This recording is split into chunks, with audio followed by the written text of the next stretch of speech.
Welcome to Last Dawn Stories channel. When the apocalypse arrived, I didn't die from the cold or starvation, but rather from my naive altruism, betrayed by a neighbor I had once helped. In this new life, I planned to relish my days, enjoying hot pot and singing songs, while watching the demise of others. Please, let me die quickly, they begged. It's so cold, my body won't decompose after I die. I suddenly woke up with a start, and found myself not in a frozen wasteland but in my own bed. Wiping the cold sweat from my forehead, I grabbed my phone to see the time, 3:30 a.m. on September 27th, my 25th day since being reborn. With only 5 days left before the onset of the deadly cold, I remembered my previous demise, caused by my foolish generosity during a summer of extreme heat and power shortages in 2022.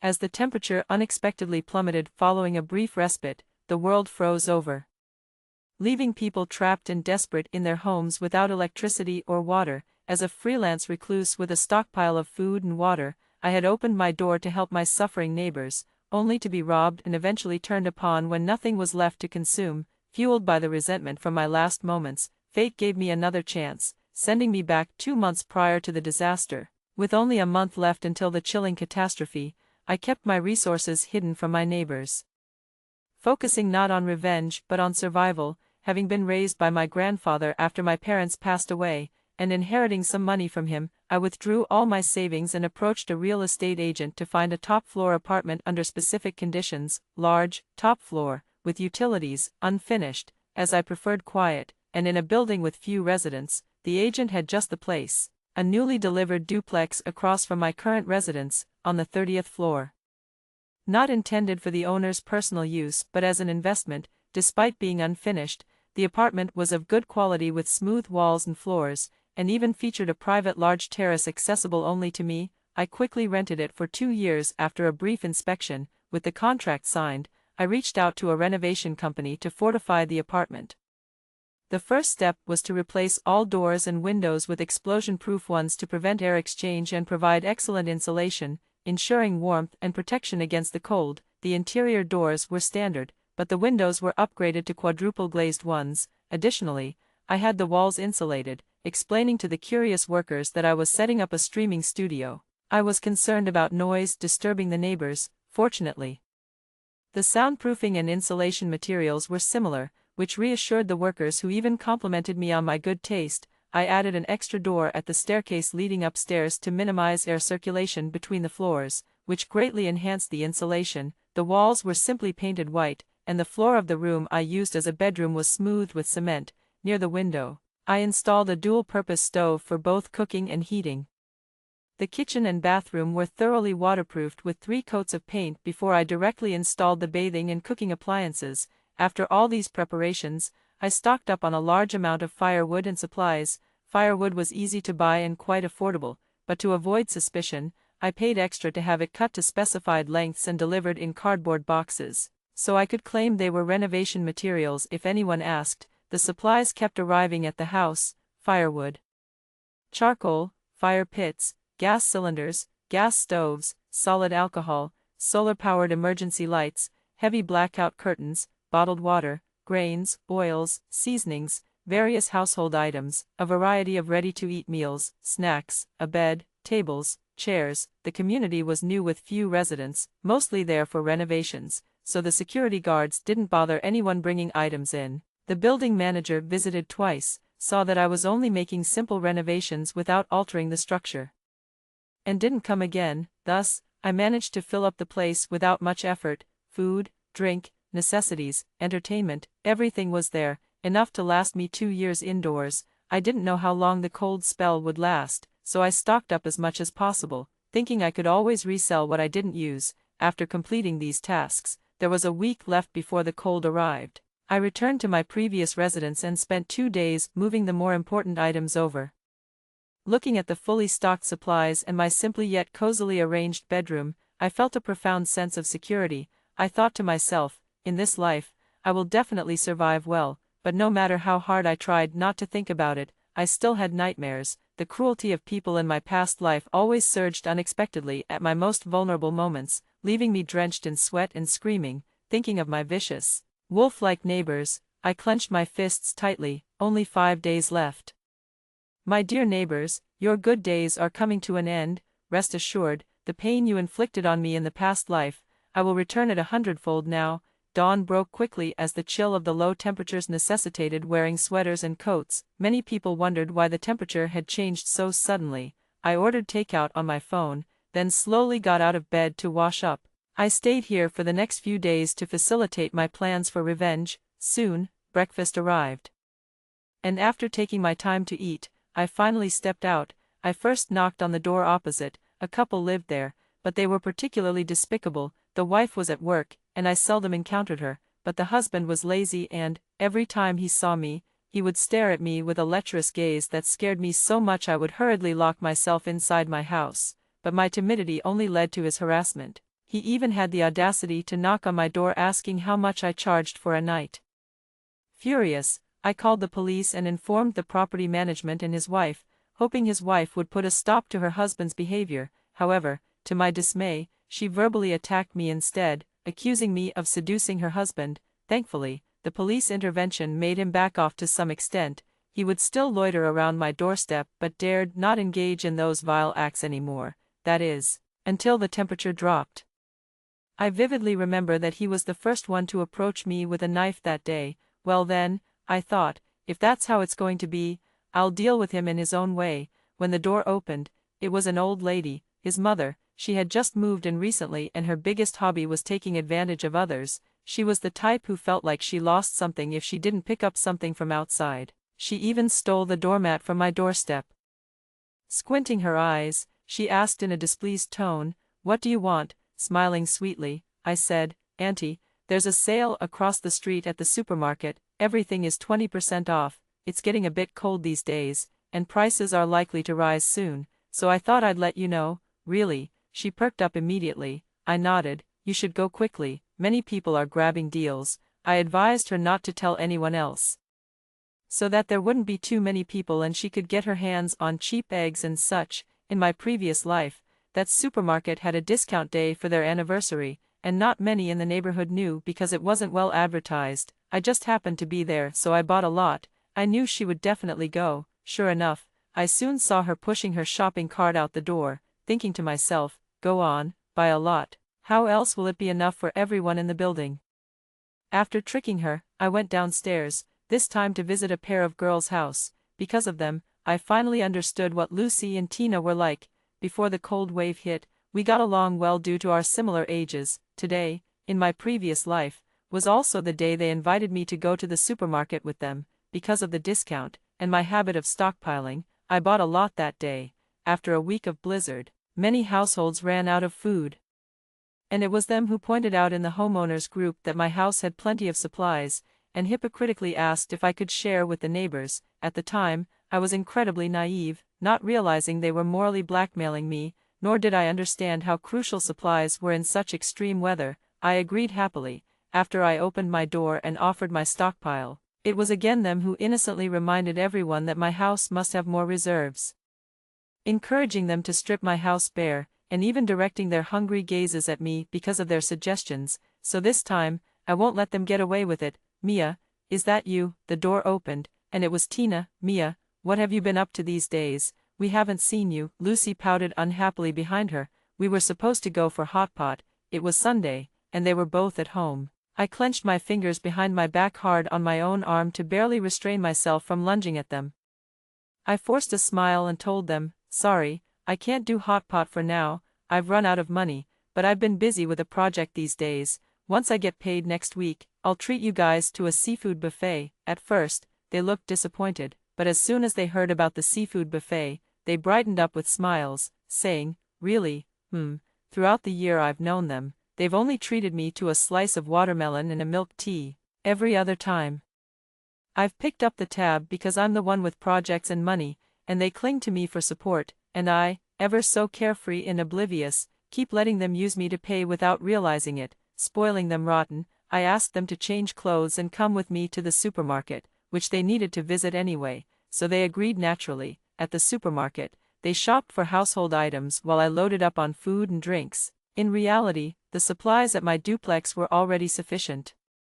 These purchases were just a trap I set for them, timing our return perfectly. We first encountered a group of gossip-loving old ladies in the neighborhood, and then the car-washing owner on the second floor. I greeted each of them, making sure they noticed the groceries we were carrying. With my past experiences, I knew exactly where these people would be. Once in the elevator, I suggested we go to their place first to chat, as I had bought plenty of snacks, tempted by the offer.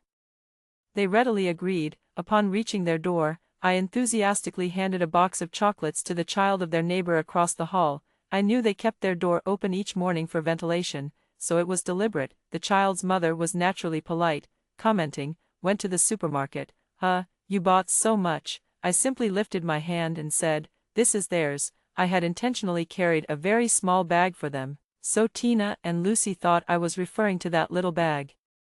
But to the neighbor, it seemed I meant everything was theirs. That was exactly the effect I wanted. Once inside, I generously shared the snacks I had bought. As lunchtime approached, I suddenly frowned, mentioning that I needed to step out for a bit and would leave my things at their place to pick up later. They wouldn't mind, of course. They could keep enjoying my food, and I never minded. After leaving, I headed straight to a store selling simple, easy-to-install surveillance cameras and solar batteries. I returned to the duplex first, installing cameras at the entrance, in the hallway, and on the balcony which overlooked the street and the entrance to the neighborhood. I really loved that balcony, encircled by artificial bamboo at a height of 30 floors, offering privacy from prying eyes. After nightfall, I went back to Tina and Lucy's, retrieved my belongings, and didn't use the elevator but climbed the stairs to my floor. It wasn't tiring, just 3 flights up. After storing my things, I quickly descended back using the stairs, letting the elevator's camera capture me returning empty-handed. By now, it was past 9 in the evening, with everyone's doors closed and only the elevator camera witnessing my actions. Once home, I checked the items and as expected, they had eaten quite a bit. Eat up, I thought. After all, one should have a good meal before facing the end. I had napped in the duplex in the afternoon, so I wasn't sleepy. I turned on the TV, opened a box of chips, found a show to watch, and munched away as I waited for midnight. Then, I grabbed the surveillance camera and went out the door. I had already connected the camera to the solar battery and had chosen the installation spots a while ago, one at my front door, one at Tina's from Green Tea, and another inside the hallway on the 6th floor. I vividly remembered how a man from the 6th floor had pinned me to the ground and helped the creepy guy across from me chop off my leg. These were all high-definition pinhole cameras, well hidden and practically invisible unless you looked closely. The power source was not only the solar battery but also connected to the corridor lights. Plus, the solar battery could be recharged electronically, ensuring it's always powered.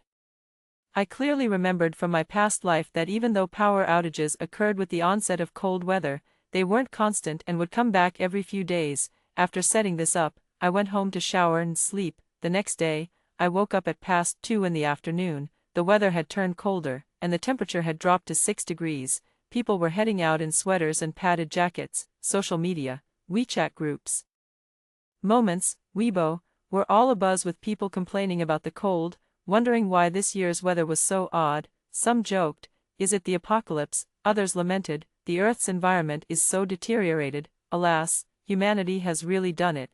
There were jokes and sighs, but no one realized that the disaster had already begun. I tossed my phone aside, got out of bed, and washed up. I had no intention of warning anyone, having seen the dark side of human nature. My heart had turned to steel. Through WeChat groups, I had added many people from the neighborhood and almost everyone from my building. I also joined the local moms group, abandoning my previous homebody lifestyle to go out and eat and shop with those who were full-time parents and didn't work. I paid the bills. My generosity and enthusiasm quickly earned me a great reputation in the neighborhood. By the 4th day, during the week-long National Day holiday, many had planned to travel or visit their hometowns. However, due to a sudden outbreak of illness somewhere, the government urged people not to go out. Thus, everyone canceled their plans. After all, epidemic prevention was paramount. Adults had to work, and children had to go to school. Getting stranded away from home would be disastrous. So, everyone stayed within the complex, and seeing those carefree, innocent children softened my hardened heart once more. I subtly told the moms that to prevent infection, it might be wise to stock up on food. Some listened, while others laughed it off, saying they had overstocked before and ended up wasting food that went uneaten. I just smiled and let them be. at night when no one was around, I moved the last of my belongings from this house to the duplex: blankets, the food I had previously bought, and the last few books and items. The temperature had dropped below zero, and everyone was asleep. Even the security guard at the entrance of the residential complex stayed hidden inside his booth. Before leaving, I slid another printed letter through the door of the young couple living upstairs, expressing with serious and intense urgency that this was not a prank and I was certainly not exaggerating the danger. I urged them to stock up on supplies tomorrow at all costs, to keep their doors and windows firmly closed, avoid interacting with neighbors, definitely not to go outside. And to ensure no one knew they had food at home. They were the only people in my previous life who had never harmed me. The wife even tried to plead for me, but her husband quickly pulled her back. I don't blame him. Faced with a mob that had turned beastly, he just wanted to survive with his wife. Unfortunately, they seemed not to believe me. I had sent a letter 3 days ago, but there was no response. Tomorrow is their last chance. Tomorrow night, the temperature will suddenly drop to tens of degrees below zero, a blizzard will seal the doors overnight, and it will become difficult to move around. The catastrophe will begin. After returning to my duplex in the wee hours of the morning around 2 a.m., I enjoyed a hot shower before snuggling into the warmth of my carefully chosen, incredibly comfortable bed. With all matters seemingly settled, I drifted into a deep, dreamless sleep. I'm not sure how long I had slept when suddenly a series of loud knocks jolted me awake. I instinctively rushed to answer the door but was immediately chilled as I left the warmth of my bed, snapping me back to full alertness. It was odd because nobody knew I had moved here. The renovation was complete, and there was no reason for the property management to visit. Who could it be? I tiptoed back to my room and checked the surveillance camera on my phone, gasping in shock when I saw it was Tina. I didn't answer the door, rapidly trying to recall if I had inadvertently revealed any clues in her presence, but I was certain I hadn't. This place was my sanctuary, and I had been extremely cautious throughout, always wearing a mask whether dealing with the real estate agent or the construction workers, and keeping my face well covered even while moving supplies in and out. So, how did Tina find me? The answer came quickly when a security guard appeared in a blind spot of the surveillance, telling her the house was just renovated a few days ago, and it's not ready yet. They didn't start work today. You should come back in a few days. Tina walked away, looking embarrassed. I breathed a sigh of relief but remained puzzled. However, after a long thought, I decided to pretend ignorance. After today, she wouldn't be able to come anyway. A blizzard had sealed the doors overnight. She would need wings to get here now. This thought reassured me, and I watched from behind the window as she and the security guard walked towards the complex's exit. I then went back to my morning routine. After brushing my teeth and washing my face, I started cooking some dumplings and finally had a moment to check my phone. It was nearly 1 p.m. Wow, I had slept for quite a long time. While watching the pot and scrolling through my phone, I skipped over several messages from other moms inviting me out, but paused at the group chat with Tina and Lucy. Reading their conversation, I finally understood why Tina had come. She wasn't here for me. She was interested in buying a house and wanted to check out the layout. Tina, always keen on leveraging her assets like her good looks, had recently charmed a wealthy man into agreeing to buy her a house. Greedy as she was, she didn't settle for a small place but manipulated him into buying a duplex with a terrace for summer stargazing. The rich man, excited by the idea, agreed. However, such duplexes with terraces were hard to find, and after much dissatisfaction, it just so happened that a unit in my complex was listed by an owner who had gone out of town. The agent decided to show her my house as an example, since, by sheer coincidence, my house was rented through them. They had already brought her around once yesterday. I was alone today as Tina came by herself since I wasn't around. I felt relieved about that. By the afternoon, the temperature had dropped even further, and I began doing laundry, knowing that there would soon be water and power cuts.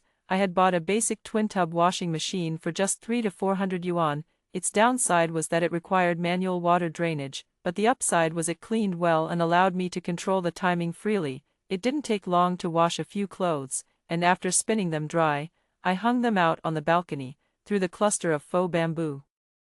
I saw the young couple from upstairs leaving the complex in a car. Were they out to buy supplies? Curious, I grabbed my phone and texted the wife, Jane, I saw you and Bob getting into the car. Are you guys going out for fun? Soon after, Jane replied, no, heading to my mom's house. A change in plans. in my past life during these days, they were always home. Jane cooked delicious meals, the aroma of which I could smell daily, but I didn't pry further and just texted back, "Oh, then have a happy National Day, Jane." Unexpectedly, Jane responded, "Mia, maybe you should stock up on some food." My heart skipped a beat. I quickly asked what was going on. After a bit of hesitation, Jane informed me that someone had warned her about an imminent severe drop in temperature which would make it inconvenient to go out, advising her to stock up on supplies. Finally, she didn't take my warning as a prank, so, were they stocking up on supplies? Now that the conversation had reached this point, I felt I could ask directly, so I inquired if they had stocked up. She told me they had already instructed her parents to head to the largest warehouse supermarket in the city, and they were on their way to meet them and would stay with them afterward. I reminded them to buy firewood, charcoal, and a charcoal brazier. As it was definitely too late to install a fireplace, Jane acknowledged and lamented that she had mentioned it to several people, but I was the only one who took it seriously. Knowing Jane's kind nature, I was sure she would warn others. I warned her again, since many people were dismissive. Once the severe cold hit, there would likely be many without food, and for the safety of her family, it was crucial not to be overly charitable. It was absolutely essential not to let anyone know that her family had a substantial stock of supplies. After a brief pause, she replied, "What you and our friend mentioned is the same." Bob decided when buying supplies to avoid crowds as much as possible. I wholeheartedly approved of Bob's decision. After finishing my conversation with Jane, I put on some warm clothes and drove my pickup truck out. The sky had turned ominously gray, like a dark shroud over us. The outdoor temperature had plummeted to below -10 degrees. I first stopped at the butcher to pick up the chicken and meat I had reserved. Filling up the truck, I told the owner I needed the meat for pickling at my restaurant.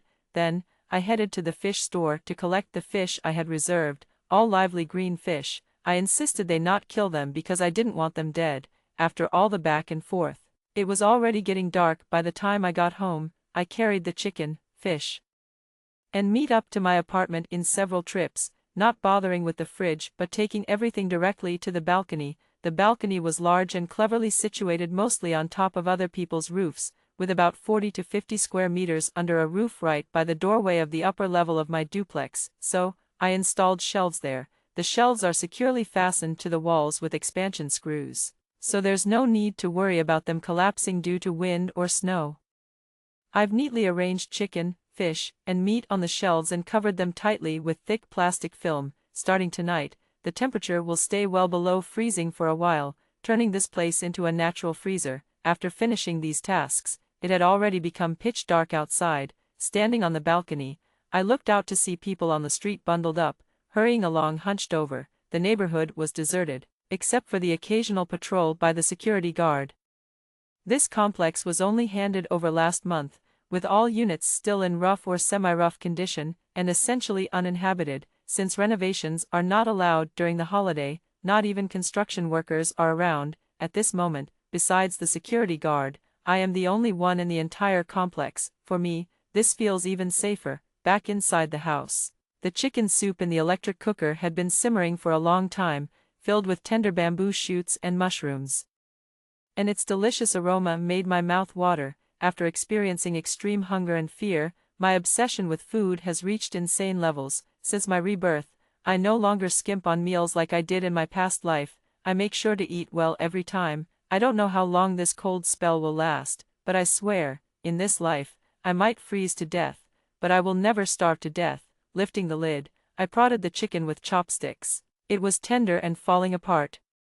I ladled some soup into a small clay pot, added pre-soaked rice noodles, and continued to cook. The soup was already hot and soon began to boil. I then threw in a handful of fresh greens, stirred it twice with the chopsticks, and finally sprinkled a little salt. A small pot of fragrant and steaming chicken noodle soup was ready. After a busy afternoon, I could finally enjoy my meal. I brought the chicken noodle soup to my bedroom, sat cross-legged on a chair, and began eating while restarting the TV show. The soup, made with a free-range chicken, was so delicious that after just one sip, I let out a long, comfortable sigh. I took a photo of the noodles with my phone and started to indulge in my meal. After a few bites, my phone suddenly vibrated. It was Tina.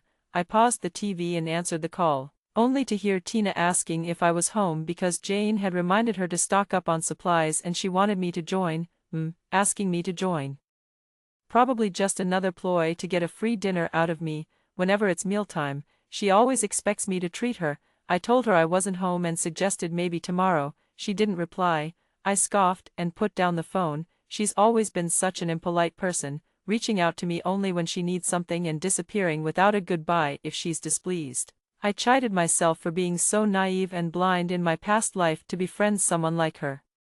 After a late start to the day and not feeling sleepy at night, I finished my meal and washed the dishes, then began to clear out the fridge and freezer.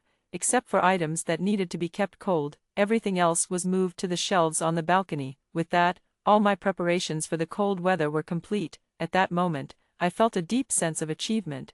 I chose to seek refuge in a high-rise because the snow kept falling day and night. The lower floors will soon be buried.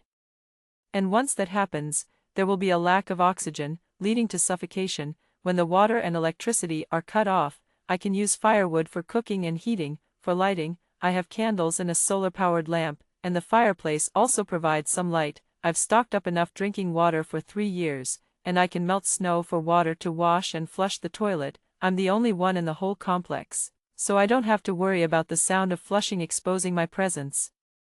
There's just one thing that's a bit of a headache, dealing with household waste, but then I thought, it's not really an issue, since there's no one else around. I just need to bag the trash and throw it downstairs. The cold weather prevents it from rotting and smelling. Once this disaster is over, I'll pay for the cleanup. At that point, I'll face any fines or compensations.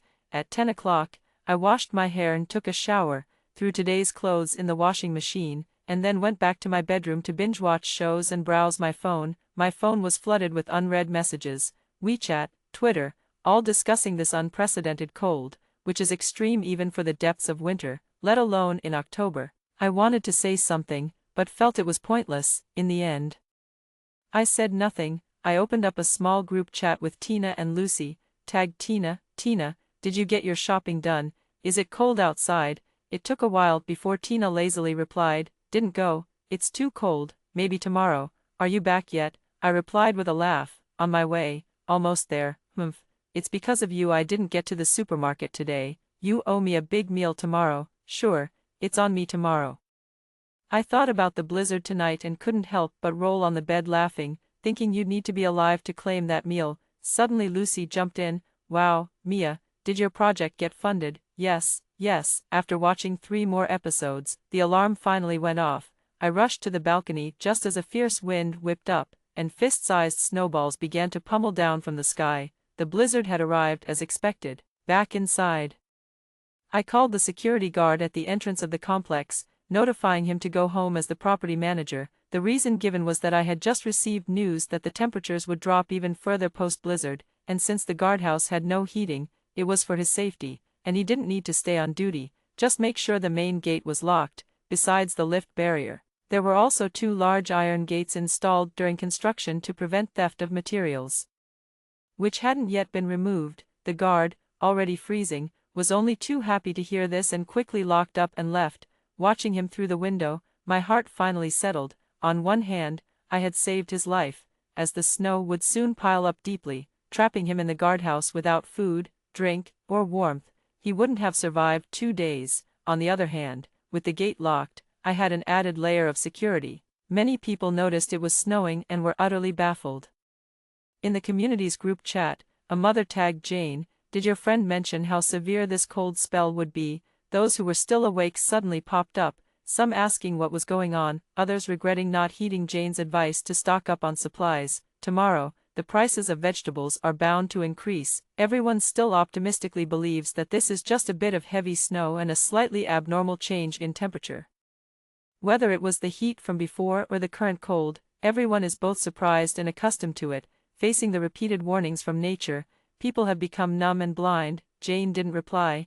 I messaged Jane, reminding her again not to show up in the group chat, even though she and Bob had already gone to her parents' place. Then I set my phone to silent, turned off the lights, and went to sleep. I didn't sleep long. When I woke up, it was just past 7 in the morning.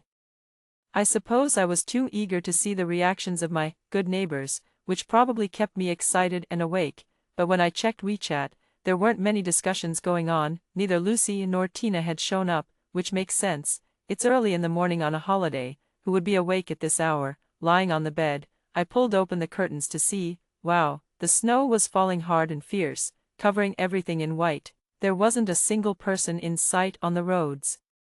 In my previous life, I was woken up in the afternoon by the cold. When I picked up my phone to order takeout, I was bombarded with blizzard alerts, which was funny because I was actually excited, calling Tina and Lucy to go make a snowman. But when we got to the building entrance, the snow was piled higher than the doorway. There was no way out. Thinking about my past life, my mood suddenly turned grim. And resentment surged as I looked at the street where the telephone poles seemed much shorter. Almost delighted by the disaster, I called Tina's phone. Tina, who wouldn't put her phone on silent in case a wealthy suitor called, answered groggily. "Hey," she mumbled. I pretended to panic as I yelled, "Tina, get up, it's snowing." "Is it snowing?" Just like in my previous life, Tina instantly perked up. "Oh wow, is it really snowing? That's great." I cut off her excited screams, reminding her. "But, it's only October, don't you think this weather is abnormal?" She was dismissive. "What's abnormal about it? Nowadays, people don't care about the environment, so it's normal for temperatures to be weird." "Oh, it's so cold." She must have gotten up to look outside the window, and then she sobered up a bit. Is the snow too heavy?" I exchanged a few words and hung up, then went back to sleep. I woke up again because I was hungry. It was 11 in the morning when I checked my phone. Ignoring the barrage of messages, I tossed my phone aside, got up, and scooped some rice into the rice cooker. Then I went to wash up and brush my teeth. The utilities were still running, and the high-powered air conditioning was humming steadily. Thanks to the insulation, the temperature inside was bearable. After washing up, I went to the kitchen, washed a potato, sliced it, and stir-fried it with dried chili. I then reheated last night's leftover chicken soup, tossed in some greens, and took the hot and spicy potato strips and chicken soup to my bedroom. I took photos of them all, then sat down to watch TV while enjoying a hot bowl of chicken soup. The soup refreshed me as if I were a wilted plant revived by a sweet rain. By then, the rice was ready, just enough for me to eat. The rice was perfectly cooked, bouncy and delicious. I alternated bites of potato strips, rice, and chicken soup, eating until sweat beaded on my nose. After shoveling the last bite of rice into my mouth, I contentedly set down the bowl and leaned back in my chair with a loud, satisfying burp. On TV, it was the same old story, all about the snowstorm. Growing impatient with the repetitive news, I grabbed the remote and switched to a comedy show to listen to as I went to wash the dishes. I have to admit, living carefree without worrying about food or doing any work is ridiculously enjoyable. It was only after I leisurely finished all my chores that I finally checked my phone. Just like in my past life, every group chat, social media, and Twitter, all platforms were abuzz with just one topic: heavy snow. Some people, just like in my previous life, were happily celebrating not having to work and getting to play in the snow. Others had already realized the crisis at hand, panicking about running out of food and asking if anyone had some to sell to them. Among these people, some genuinely had no food, while others took advantage of the situation, hoarding supplies before everyone else caught on to the crisis. Having experienced this before, none of these messages were new to me, so I lazily swiped through my phone, not paying much attention. Suddenly, my phone vibrated with a message. It was from Lucy, asking what I was doing at home and why I hadn't responded to her messages. I replied, "Pulled an all-nighter for work, was sleeping, we'll chat later." She asked if I had any food, but I didn't reply. I checked the surveillance camera at the front door and saw that Lucy and Tina had already tried knocking on my door. I didn't believe for a second that they were just concerned about me. They were clearly looking for a handout. But suddenly, I remembered something. In my previous life, when I went to the supermarket with the two of them, they didn't buy less. In other words, when they told others that my house had food, they weren't short of food themselves, and they knew very well that I was never stingy with them. Even if they ran out of their supplies, I would share mine with them. So, in essence, my food was also their food. In such a dire survival crisis where food was as crucial as life itself, they really had no reason to betray me. Even if they had killed me for food, it would have seemed more understandable than betrayal. But one of my strengths is that I don't dwell on things I can't understand. Having faced life and death before, these things no longer bother me. In the following days, apart from occasionally monitoring my enemies to see if they were up to anything, I spent my time watching TV series, reading novels, and playing games. The cold had just begun, and everyone was still optimistic, believing the snow would stop and that the government would come to the rescue. The government was indeed trying to help, but their immediate focus was on essentials like electricity, water, and gas, especially electricity, because without it, people couldn't heat their homes with air conditioners, and many would die. Tina and Lucy came looking for me every day, but I ignored them. They wrapped themselves in blankets and knocked on my door a few times, but naturally, no one answered. They got angry and demanded to know why I was ignoring them, asking if it was because I was afraid they would ask for food. I simply responded that I felt sick and uncomfortable, and that I was sleeping all the time. When they asked more, I didn't reply, I just left them hanging, but honestly, I was quite pleased because it seemed their food supplies were running low.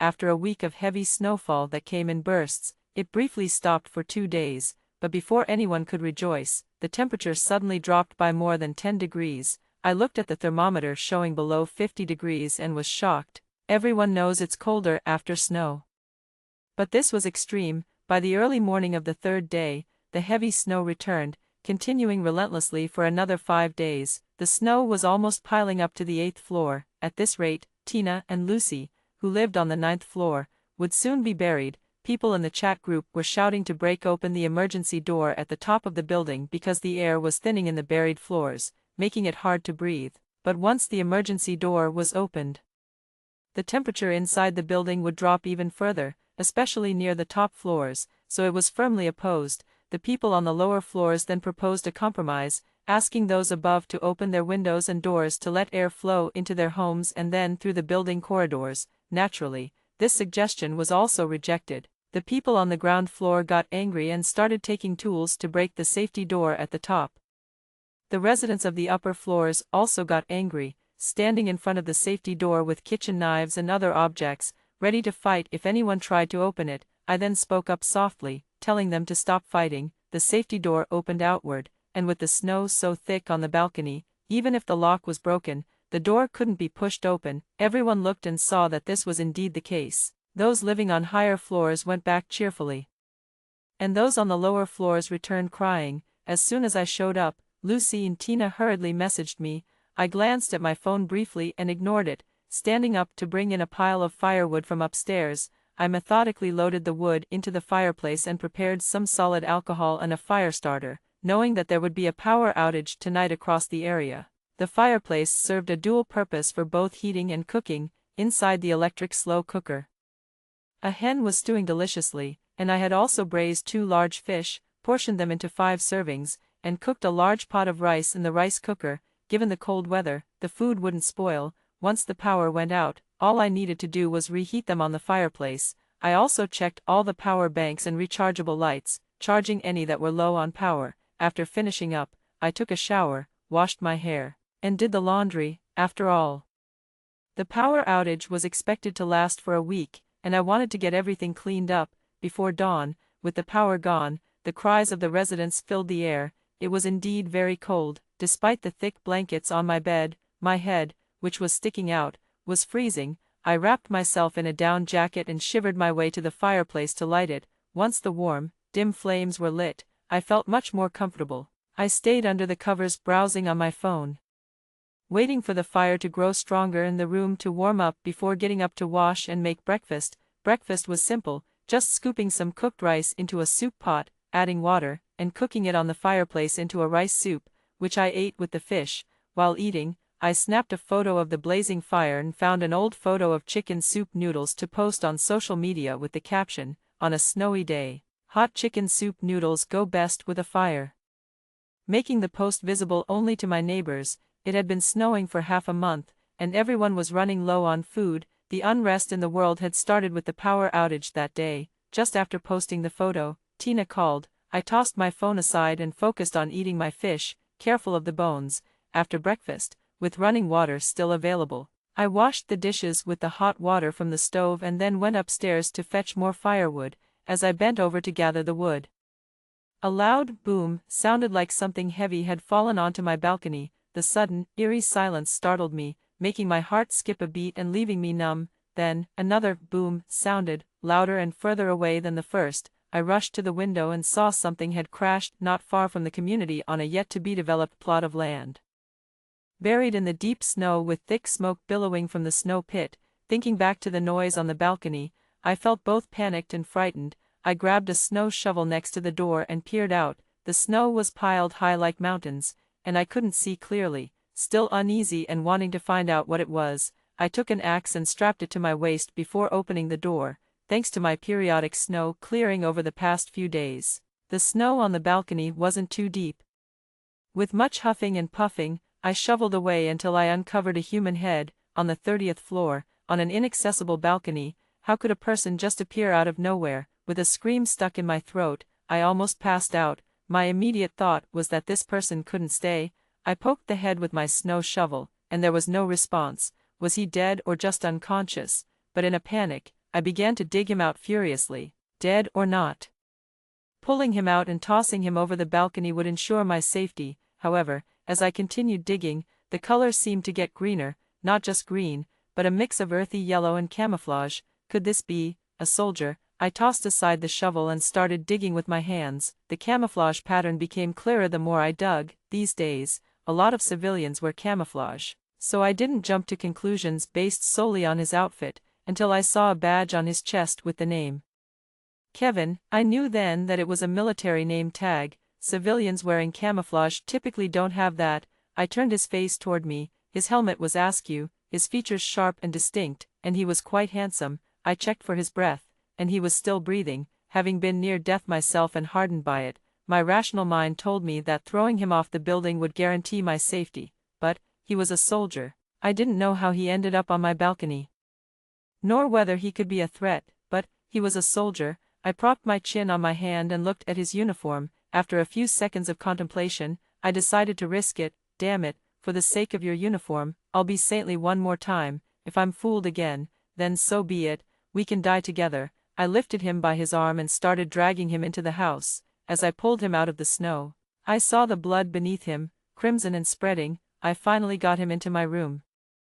I threw a couple more logs into the fireplace and began to figure out what to do with him. The house was stocked with supplies and firewood, and the only livable space was my bedroom, which contained a bed of 1.5 meters in width, a small sofa, a fireplace, a table, and several cabinets stuffed with clothes and bedding. I had laid thick cardboard covered with an old quilt on the floor by the fireplace for sitting while warming up. He definitely couldn't sleep in my bed, so the floor would have to do. To avoid staining from the blood and dirt on him, I took away the blanket, removed his helmet, and laid him on the cardboard. Then I fetched a first aid kit and scissors. I stripped off his wet, dirty clothes, leaving him in his underwear, and after a thorough check, it seemed his left leg was possibly broken. Internal injuries, who knew? Well, desperate times call for desperate measures. I couldn't be blamed if I couldn't save him.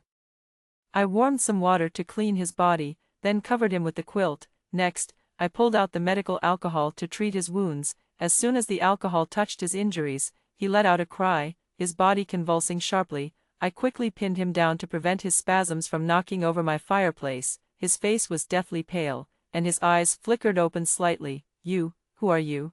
I slapped his uninjured leg. I'm like a cursed spirit summoned by your family's ancestral grave catching fire. I'm treating your wounds now, and let me warn you, if you dare kick and knock over my fireplace, I'll throw you out to freeze to death. Perhaps intimidated by my threat, he actually stayed still. I actually have a lot of experience with bandaging wounds. I began the process efficiently, first cleaning the wound with alcohol, then using hydrogen peroxide, followed by iodine, and finally applying ointment before sealing it with a sterile dressing. Next, I found a couple of unused wooden planks from a renovation and cleaned them up to splint his injured leg. Boy, it was exhausting. I grumbled as I worked, wondering who would have thought that in these apocalyptic cold days, not knowing how long we'd survive, I'd still have to look after someone. Not only was I using up my medical supplies, but I'd probably end up sharing my food too, had he even paid me.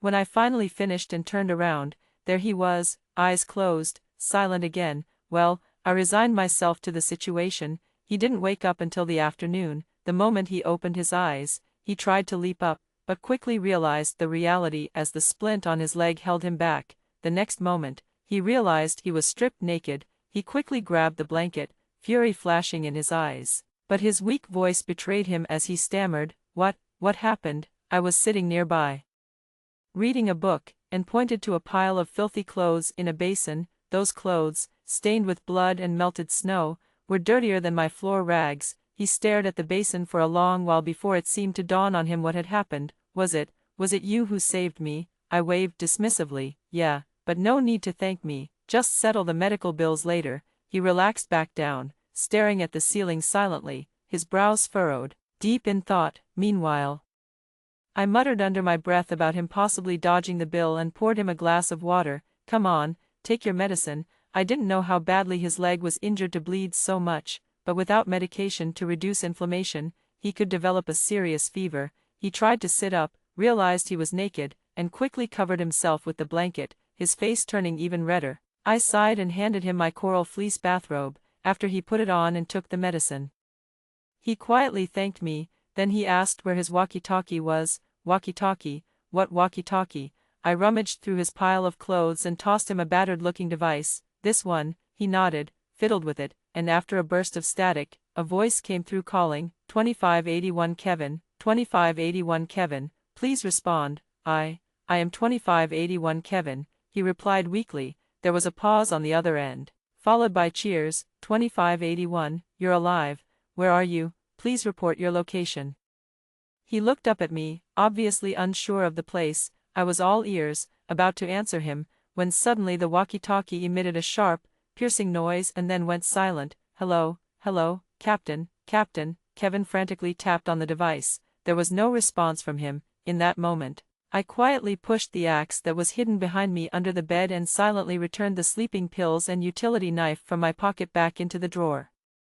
Judging by his demeanor, he seemed to really be a military man. Hey, nothing to worry about then, I thought. Stop filming. I handed over my phone. You call him. Once the call connected, I finally understood that he was part of the Air Force rescue team. He was piloting a helicopter back from a supply run when it malfunctioned and crashed due to the extreme cold. Just moments before the crash, he had jumped out, betting his survival on the deep snow to cushion his fall.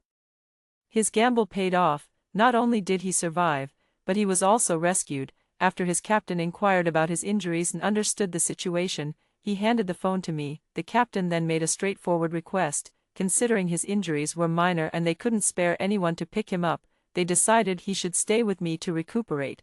They would send supplies and money to support this. I agreed without hesitation. After all, it's lonely being by myself, and having a soldier to protect me was more than welcome. With the military label, Kevin's treatment significantly improved. While changing his dressings, I was as careful as an archaeologist restoring artifacts. When cooking, I spared no expense, using the spinach and greens I had blanched and frozen, ones I would normally hesitate to eat myself, to make him chicken soup noodles, chicken soup rice, and chicken soup vermicelli. Everything else was easy to handle. But sleeping arrangements at night were a bit troubling, given the difference in gender. Only one of us could sleep on the floor. Since he was injured, I let him have the bed, but that left me sleeping on the floor with a sore back. Every morning, I woke to find myself back on the bed, and him on the floor. By the fourth night, I simply stayed in bed. He was puzzled. What's this about? Glancing at his leg, I said, I didn't want you to tire yourself moving, so I got up here myself. He then tried to move to the floor, but I stopped him, feigning severity. Please respect the hard work I've put into taking care of you. I arranged 2 thinner blankets side by side and draped a thick blanket over them, then patted his pillow commandingly. Sleep. He obediently lay down, and I blissfully settled in next to him, the cool, handsome pilot. Just thinking about the abs I saw when changing his clothes brought tears of excitement to my eyes. But as nice as it was having a handsome guy around, it also brought inconveniences, like not being able to freely annoy my good neighbors anymore. These last few days, Tina and Lucy, driven crazy, even started kicking my door, but I was too busy taking care of Kevin to deal with them. On the 4th day, the electricity came back. I threw Kevin's rag-like clothes into the washing machine and, to the whirring sound of the machine, turned on the surveillance of the opposite block. The heavy snow intermittently slowed and stopped, finally burying the 10th floor. the ground floor neighbors couldn't stand it anymore and decided to smash the windows near the fire escape in the higher floors to increase the oxygen supply inside the building, but the upper floor residents disagreed. I remembered from a past life that on this day, the building's neighbors had their first brawl, with the lower floor residents winning. At the time, I thought they were foolish, it was so cold.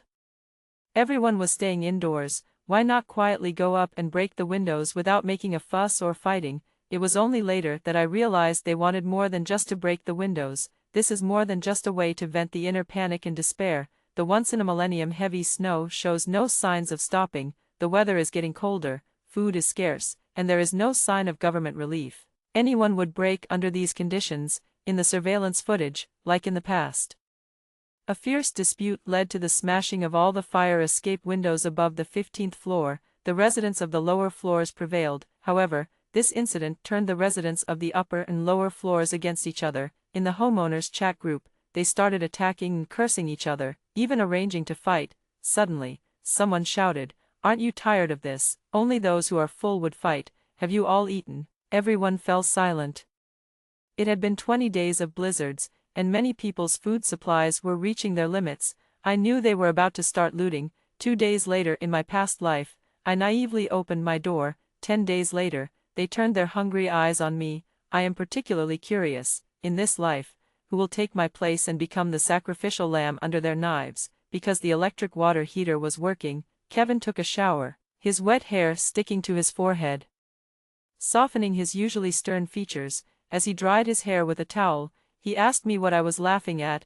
I abruptly stopped laughing and said it was just a silly internet joke. After taking off his wet clothes, I hung them in the room. Considering that it's hard for clothes to dry in snowy weather, I strategically placed a rod directly in front of the air conditioning vent. With electricity available, I didn't need to use the fireplace. Today's meal was more lavish with braised fish, stir-fried green peppers with edamame, tomato and egg soup, and a cold dish of dried lettuce. I must say, the effort I put into stocking up on food due to the pandemic was not in vain. The tomatoes, green peppers, edamame, and rice were all frozen, while the dried lettuce was rehydrated, blanched, seasoned with salt, soy sauce, vinegar, and topped with sesame oil, which was delicious. I served a large bowl of rice to Kevin and couldn't help asking, "Did your captain say he's sending supplies?"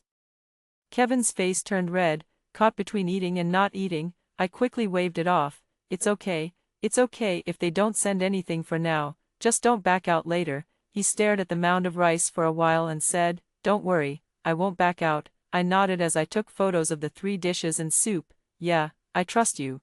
After dinner and washing the dishes, Kevin picked a book from my shelf to read. Meanwhile, I brewed some flower tea and stretched out on the sofa.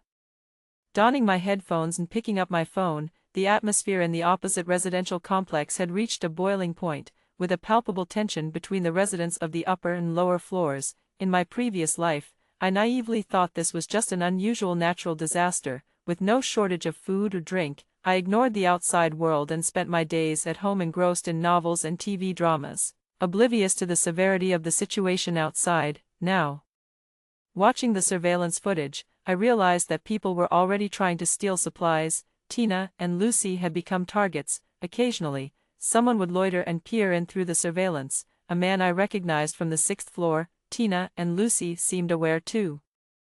Every time the man left, they would peer out their door, visibly scared and anxious. Reflecting on my past life, I was puzzled. Back then, Lucy and Tina had adored this man in our group chats, and it was the 3 of them who morally blackmailed me into sharing my food. This time around, things seemed a bit different, but soon, Lucy and Tina began messaging and calling me. I didn't answer the calls but texted back that I was sick, my throat sore, and unable to speak, asking what was the matter. I thought they were reaching out to me because of their fear of the man on the 6th floor, but to my surprise, they never mentioned him. Instead, they asked for food and why I had repeatedly turned them away. I responded with a few question marks and stopped replying. Just as I was about to dismiss the matter and find a show to watch, the chat group suddenly became lively, bombarding me with mentions. On checking, it was Lucy and Tina, telling people in the group that I had food. I watched their deceitful chatter emotionlessly for a while before finally letting out a long sigh, then scoffed at my own naivety. After being reborn, I often wondered, in this life, they hadn't harmed me yet, and maybe they wouldn't, but I had killed them without further inquiry. Was that wrong? I wavered but decided to watch and see if they would change in this lifetime. Unfortunately, it was just a wishful thinking. I posted a very surprised emoji in the group, followed by a string of question marks. Seeing me respond, Tina excitedly said, "Mia, you're here, hurry, everyone is waiting for you to save them." This was exactly what she had said in my past life, and back then, like a fool, I had laughed and agreed, then opened the door. Thinking of the past, a sharp pain struck my heart, and I typed out 2 more question marks. Then Lucy chimed in, "Mia, we know you have food, please help everyone. Don't be so selfish and keep it all to yourself." I silently watched this phrase, "keeping it all to yourself," for a few seconds, then, with a cold laugh, typed, "I indeed have a lot of food, not only that, but I also have firewood and a fireplace. I am very willing to help everyone." I then posted pictures of the fireplace and the delicious food I had taken over the past few days. The group instantly erupted with enthusiasm, and countless flattering words came flying at me, everyone eager for me to share my supplies. Tina and Lucy proudly took credit with the neighbors, suggesting that if not for their relationship with me, I'm not that generous, so, the neighbors continued to thank her profusely. At that moment, I slowly added, "It's a pity, though I'd love to help everyone. I no longer live in your area." The chat group fell silent instantly. Tina asked me what I meant. Smiling, I replied, "I've moved. I now live somewhere else." "Oh, didn't I tell you?" Tina and Lucy immediately tried calling me, but I ignored their calls. They finally dropped their pretense and started cursing me in the group. "You liar, we never saw you move. You just don't want to share supplies with anyone. Mia, you're so selfish." "Exactly, you just want to keep everything to yourself. Mia, I can't believe how shameless you are, right? Everyone's starving, and you're hoarding supplies for yourself. How can you even stomach that?" Amid their fury, guided by their lead, everyone started accusing and insulting me. With the same warmth and kindness now turned into bitter anger. Feeling aggrieved, I said, "Well, my home's door has an electronic lock. I can remotely unlock it so you can go and check." Immediately, someone took up the offer, curious to see if I was lying. Despite knowing their true colors, facing their shamelessness again still made my hands tremble with anger. I bit my tongue tip, forcing myself to calm down. I opened the surveillance, watched them reach the doorstep, and remotely unlocked the door. The crowd rushed in, only to find the house completely empty. Not only was there no food, but there weren't even any clothes or blankets. Everyone left disappointed. Tina and Lucy then asked me when I had moved and where I was now. I countered, "When did I move? Where am I now? Why should I have to tell you? What are you to me?" Then I added, "But wait, you two asked me to share supplies. Why don't you share your own food?" The group exploded again. This time, they turned their accusations toward Lucy and Tina. "What, you have food at home?" The two panicked. "Mia, what are you talking about? We don't have any food. How can your house have nothing?" I expressed my surprise. "I just helped you shop for supplies a few days ago." Then, I tagged the car wash owner on the second floor and the mother living opposite Tina and Lucy's house, sharing several photos from the day we went shopping. The mother immediately spoke up, "Yes, I saw it. Several large bags, and they even gave my child some chocolate." The second floor owner also testified. Then, the relatives of those chatty ladies in the group spoke up, "Yes, my grandmother saw it. The 3 girls carried a lot of stuff." One by one, I threw back the same phrases Tina and Lucy had used for moral coercion at me. "Everyone is waiting for you to save them. How can you two be so selfish? Having food at home yet asking me for it." Everyone was starving, and you two were hoarding food for yourselves. How could you? There was no response. It must be admitted, walking a path that leaves others with nowhere to go feels incredibly satisfying. Tina and Lucy tried to defend themselves, claiming that most of the items were mine and that they only had a few personal belongings. However, the mother across from me immediately came out and said she saw with her own eyes everything being taken into Tina and Lucy's apartment, while I left empty-handed. They countered that I had come back to retrieve my things at night, so I directly tagged the owner who lives on the first floor. Her wife is the property manager and the elevator surveillance feeds directly to their computer, something I had heard about by chance. She was very supportive, quickly pulled up the night surveillance footage, which showed me with a small bag and carrying a white bag faintly marked with the logo of a popular duck neck snack as I left Tina's floor. Later, I returned with just the small bag, hands empty. I shared with everyone how wronged I felt, explaining that I had bought them duck necks that evening, genuinely caring for them, yet they made me take the blame. Those who I had previously supported were outraged and jumped in to defend me, scolding the two for being shameless. The anger of being deceived about food intensified the collective malice towards Tina and Lucy. Watching them repeatedly defend themselves, I almost said, "Don't believe it, go search their house yourself," but I deleted the message. I had set them up using their own methods, yet I couldn't become as ruthless as they were, completely turning into a demon. I wanted revenge, but there was a limit to what I could do. Everything now depended on their luck. Pretending to be casual, I expressed regret that we hadn't all gone shopping on the discount day at the supermarket. Unlike my neighbors across the hall who had bought lots of food, everyone immediately focused on the crucial point: that household also had a lot of food. In the surveillance, a resident from the 6th floor left their apartment and started kicking at Tina and Lucy's door. While my neighbors also gathered around, I didn't know what would happen next, but for the moment, I was satisfied. I closed the surveillance in WeChat, and when I looked up, I saw Kevin watching me with sharp, penetrating eyes, as if he could see right through me. My heart tightened. What's wrong?" he asked. I shook my head. Nothing at all." He looked at me deeply again before returning to his book. I sighed in relief and then scolded myself for feeling guilty when he couldn't have known anything. Because I was in a good mood, I decided to make a sour cabbage fish hot pot for dinner. I selected the thickest parts of the thawed fish, chopped the head and bones into pieces, heated oil in a wok, and sautéed slices of ginger, garlic, and green onions until fragrant. I then added a bag of soaked and drained sour cabbage and stir-fried it before pouring in hot water along with the fish head and bones, and some chopped radish. Once it boiled, I reduced the heat and let it simmer. Next, I removed the bones from the fish meat, sliced it thinly with a sharp ceramic knife, and marinated it with chicken bouillon, soy sauce, pepper, a pinch of salt, vinegar, oyster sauce, and cornstarch. Glass noodles, kelp, and mushrooms were soaked in hot water. And since there weren't many fresh vegetables left, I chopped some Chinese cabbage earlier. Soon, the aroma from the sauerkraut pot filled the air. I moved the pot to the fireplace, arranged various other dishes around it, then popped open a can of Coke and started to eat. Kevin sniffed the air and gave me a deep, appreciative look. "You're quite the cook, of course," I replied, a bit proudly, taking a sip of my Coke. Seeing him glance my way, I quickly covered my can and said sternly, "You're still healing, you can't have any." Due to his injuries, and despite my love for spicy food, I hadn't added any chili to the hot pot. It's unfair how robust people have the advantage. Despite the large wound on his leg, it had almost healed, thanks mainly to the anti-inflammatory drugs and ointment I'd been applying. When I changed his bandages yesterday, the swelling had gone down. Kevin, somewhat reluctantly, turned away and began cooking slices of fish in the pot.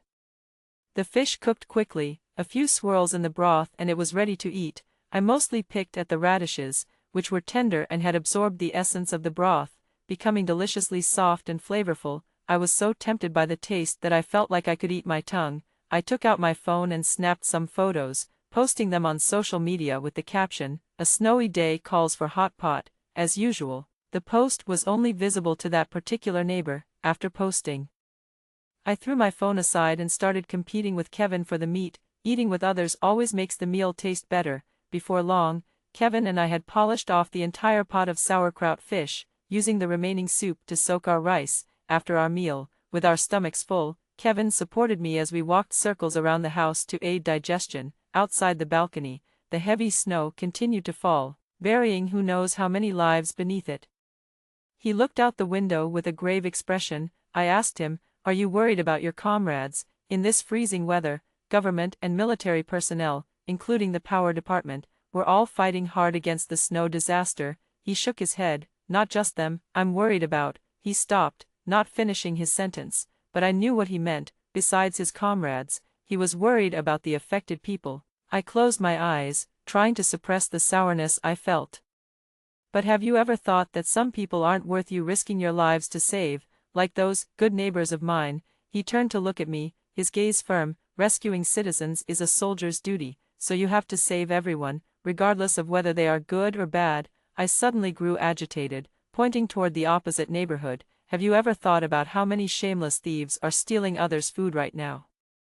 How many heartless people are killing for a bit of food, or even cannibalizing others? Have you thought about those who survive until your rescue by consuming other people's flesh and blood? The weak and old who should have been saved are dead, the good are killed and eaten, while the wicked are rescued. Is there any justice in this world, if good and evil don't receive their due recompense? Is that fair? I roared and yelled, overwhelmed by emotion. Kevin first looked at me in shock, then pulled me tightly into his embrace, wiping the tears that had surged onto my cheeks without my noticing, and gently patted my back. Don't be afraid, I'm here, I am here. I leaned into his arms, not sure how long I cried. Once my emotions had finally settled, I pushed him away and returned to my room. I washed my face, brushed my teeth, and went to bed. Before sleeping, I glanced at my phone and saw the impact my social media post had caused in the building.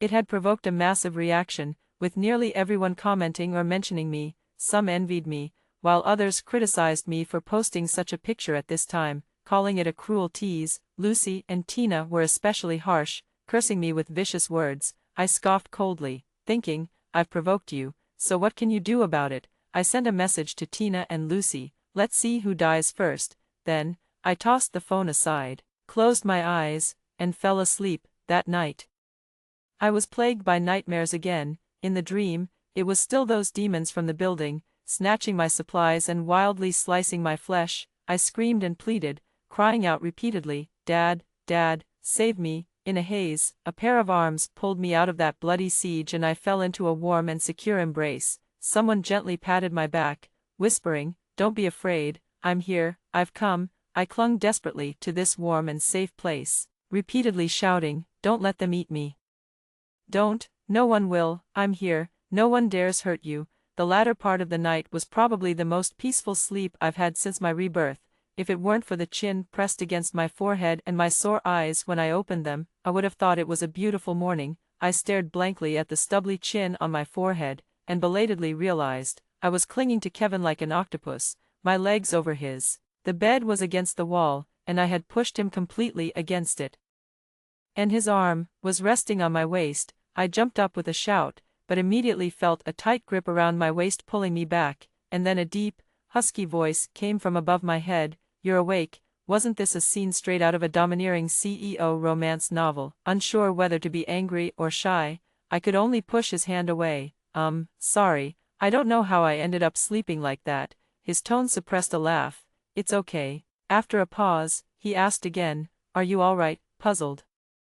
I looked at him. I'm fine. What's up? He just looked at me deeply and smiled. That's good. Still immersed in the earlier embarrassment, I didn't bother to argue and quickly got up to wash up. Looking in the bathroom mirror, I noticed my eyes were swollen. I understood then. He must have thought I hadn't slept well. Breakfast was pumpkin millet porridge, a few boiled eggs, some scallion pancakes, stir-fried shredded potatoes, accompanied by pickles drizzled with sesame oil. Quite a feast.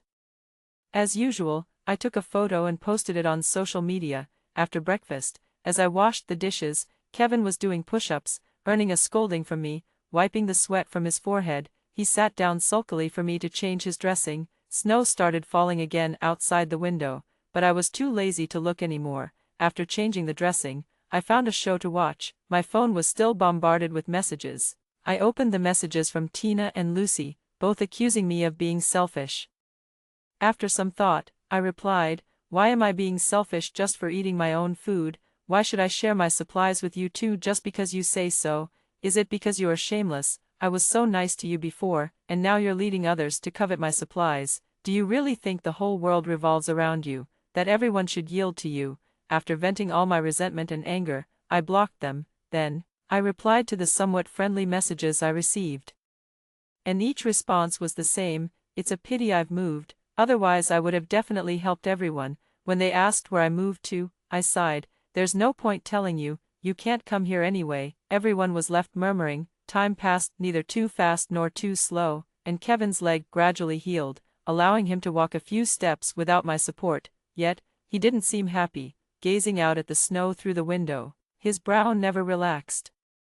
Knowing he was worried about his comrades and the disaster-stricken people, I advised him to accept the situation since it was already upon us. He shook his head, expressing concern about something else. Pointing outside, he furrowed his brow and said, once all this snow melts, it will be another disaster. I was initially stunned, then quickly realized, you mean, flooding, he nodded, all this snow, if it melts, will drown many people, but then he reassured me, don't be afraid. You live high up. Ironically, I had rented the top floor of a high-rise initially out of fear of being buried by snow, and it had inadvertently paid off, but despite the worries, in the face of nature, human power is truly insignificant, so I dragged him back to watch a drama with me. We watched a series about characters who reincarnated as prosecutors, lecturers, and students. Kevin usually scoffed at such melodramatic series, but this time he seriously watched it with me, then asked, "Is there really such a thing as reincarnation in this world?" I felt a tightness in my heart and after pondering for a moment, nodded and said, "Maybe there is." After a silence, he said, "If fate gives people a chance to live again, they shouldn't get stuck in the hatred of their past lives but should look forward." His words struck me deeply, and I asked him, "So you mean, someone who is reincarnated and sees their enemy right in front of them should act as if those hurts never happened? That would be naive." He shook his head, "Not exactly, let the law punish them." I didn't respond to him but couldn't help scoffing. I saw through him. He was a soldier, committed to protecting the nation and its people, a supporter of the law, believing that all grievances should be judged and punished by the law. He simply couldn't accept my way of an eye for an eye, a life for a life. From the surveillance and group messages, I learned that Tina and Lucy's doors had been kicked in. And the supplies in the apartment across from mine had not been spared either. In Tina and Lucy's apartment, only a few packets of instant noodles remained, which were swiftly stolen. When Tina and Lucy tried to intervene, they were brutally slapped to the ground by a man from the 6th floor. Compared to Tina and Lucy, the family across from mine was obviously more aggressive. That man attacked 3 people with a kitchen knife. However, this also provoked the inherent fury in the crowd. And he was struck in the head with an iron rod and killed instantly. I hadn't expected that in this life, he would die first. Compared to the brutal end I experienced in my past life, his death was too easy, too cheap.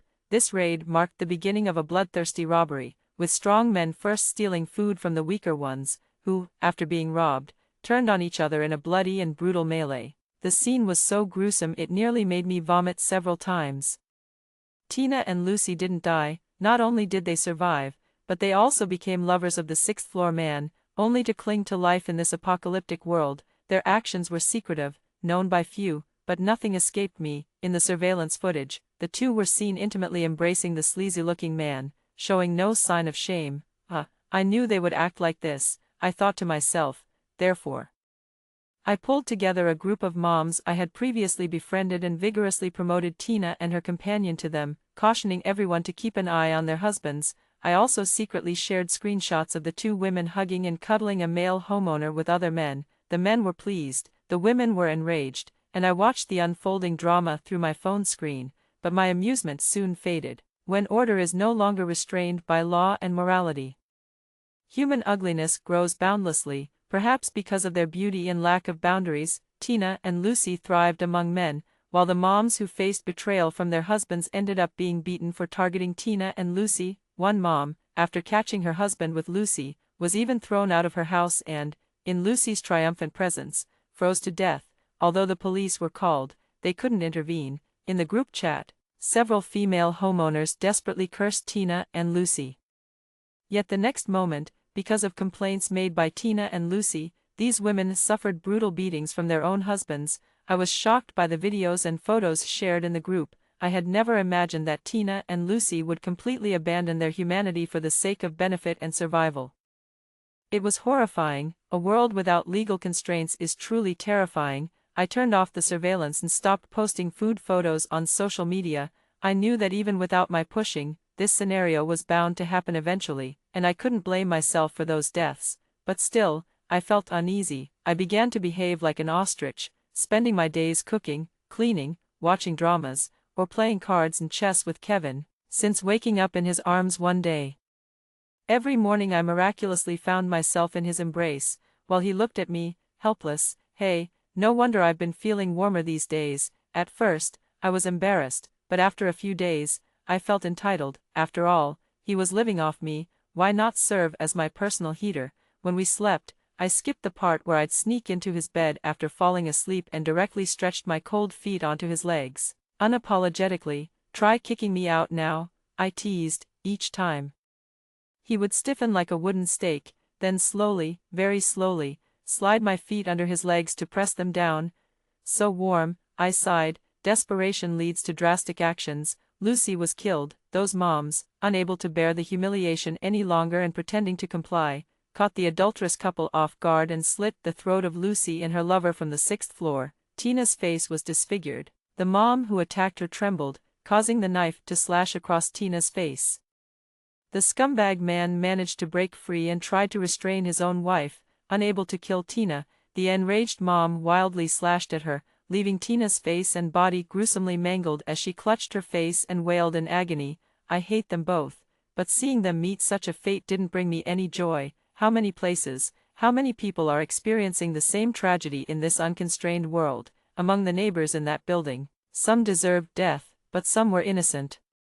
Like those sweet children, at this moment, their parents are doing everything they can to protect them, but facing those wolf-like beasts, these young parents have limited strength. Just then, feeling distressed, my phone suddenly vibrated. When I saw it, it was Captain Kevin's number. After he answered the phone, Kevin told me that his captain would send a helicopter tomorrow to deliver supplies to us. Supplies? I sat up straight. Is it food? Kevin nodded. And medicine.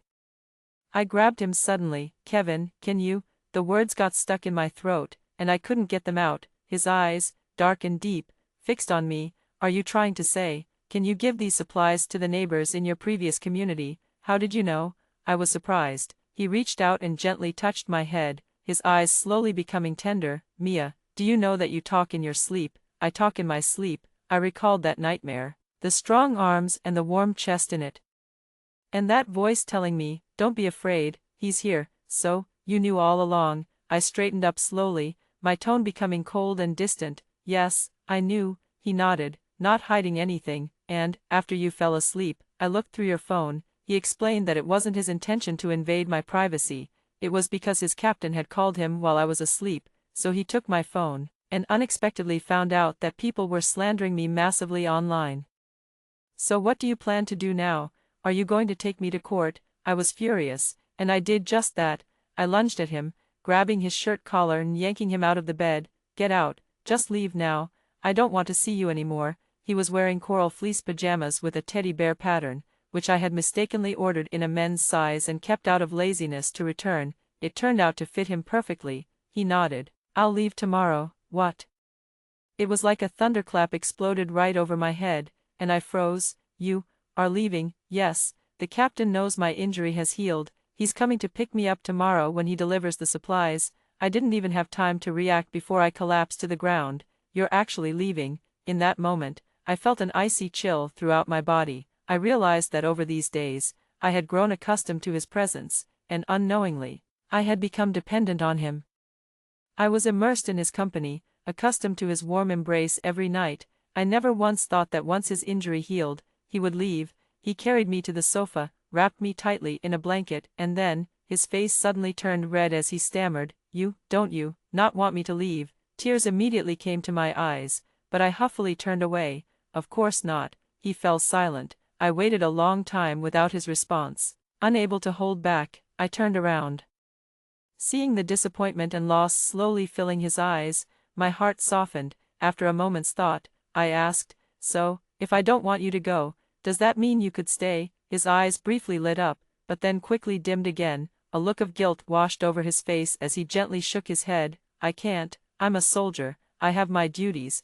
My flicker of hope shattered instantly. That night, I tossed and turned, unable to sleep. Kevin reached out, clumsily patting me, trying to soothe me to sleep like a child. Instead, his pats made me even more awake. After a while, I sat up and suggested to Kevin, "How about I tell you a story?" I began to unravel the nightmares of my past life to him. Bit by bit, I confessed that I was cowardly, that I dared not seek revenge directly, and that all I could do was to let those who had wronged me suffer as I had in my previous life, through being victimized for possessing resources. I also told him that if, in this life, Tina and Lucy had not maliciously drawn attention to me as they had before, I would not have taken any actions. In fact, I had hidden some food in the cabinet partition of the other room, which I would have given to them if they had not intended to harm me this time. I shared a lot with Kevin, who held me and listened silently the whole time, never questioning the bizarre nature of my story. When I finally finished, sobbing,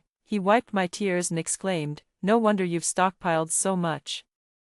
He confessed that he had suspected something because it was unusual for someone to hoard so much without reason. However, he could see I was not a bad person, which is why he had chosen to observe first. Then there were my nightmares and the secrets hidden in my phone. The idea of rebirth was indeed absurd, and he admitted he found it hard to believe, which is why he had asked those questions during the drama. He said my experiences pained him, and therefore, no matter what decisions I made, he could understand me. Wiping my tears, I half joked, "Didn't you say we should leave it to the law?" He playfully ruffled my hair in slight annoyance. Looking up at him earnestly, I asked, "Kevin, will you come back to me?" He looked down. "Do you want me to come back?"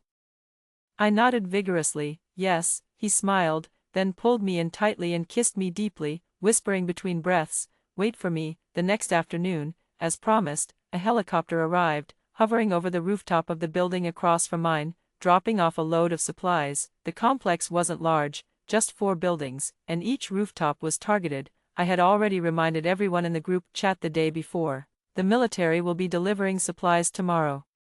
Make sure you clear the snow from the rooftops. People were skeptical, my stance, believe it or not. Once the helicopter arrived, there were cheers from that complex, and people in my building, armed with pots and shovels, swarmed to the rooftop. Through the helicopter's loudspeaker, a warning was issued: no hoarding, no violent scrambling, or there won't be a next time. The government hasn't abandoned you. The meteorological station has predicted that the snowfall will gradually decrease.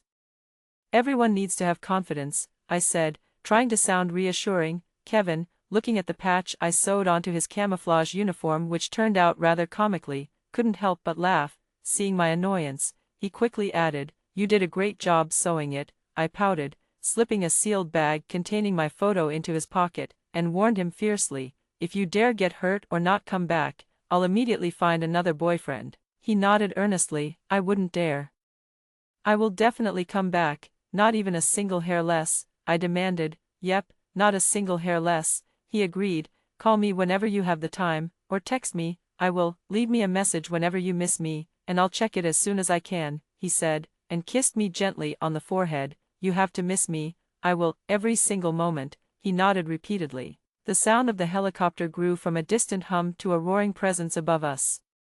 Kevin hugged me tightly and planted a firm kiss on my lips. "Take care of yourself, wait for my return." I nodded vigorously, fighting back the tears, and watched as he walked through the door onto the balcony. A rope ladder was lowered from the helicopter, and Kevin looked back at me deeply before climbing up. He mouthed, "Wait for me."